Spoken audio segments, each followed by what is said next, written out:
Ask anyone, what is a pinup?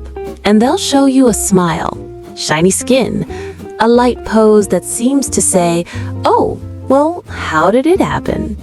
But there's a whole century of history behind that smile, a story in which the ideal of female beauty was just painted.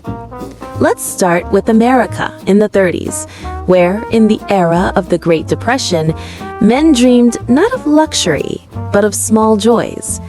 And one of these joys was the girls on the pages of magazines. Beautiful, cheerful, and most importantly, absolutely unattainable. These images were pinned with buttons to walls, lockers.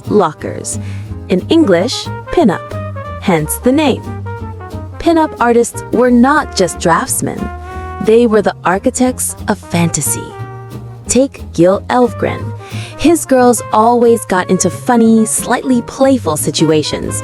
The wind lifted the skirt, the button flew off, the dog pulls the hem.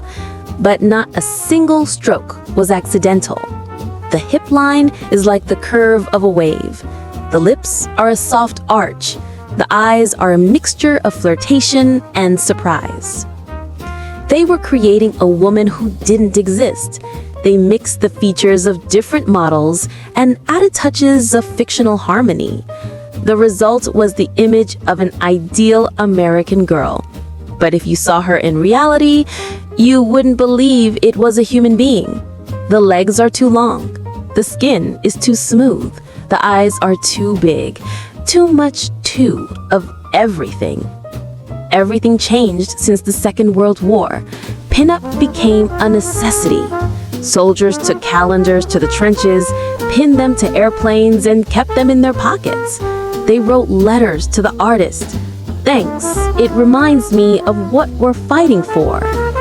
Psychologists noticed that these illustrations really raised morale. For some, they were a dream. For some, a reminder of home. For some, it was the promise of a peaceful life after the war. But here comes a paradox. In a country where morals were strict, where sexuality was censored, pinup became a legal way to portray what was desired. Bare shoulders were allowed. An open skirt is allowed, but not a centimeter more. Pinup was the art of hinting, and that's what made it iconic. Gradually, the image penetrated into everything: advertising, fashion, movies, packaging, posters. Pinup became a universal beauty code. And if earlier women copied the style of actresses, now they copied the painted girl. This is the paradox. Women tried to conform to something that did not exist in reality.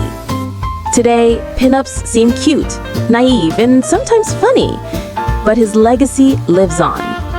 Look at modern standards: doll faces, enlarged eyes, filters, perfectly smooth skin. It's the same mechanics. We still strive for illustration, not for a living person. But in the 21st century, the pinup got a different meaning. Now it's a game, aesthetics, self-expression.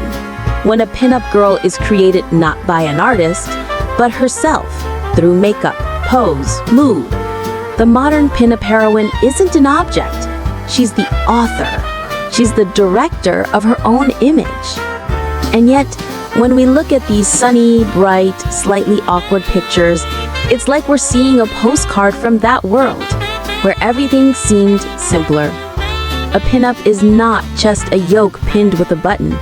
It's a dream of an era that still hangs on our wall, and which seems to stay with us forever.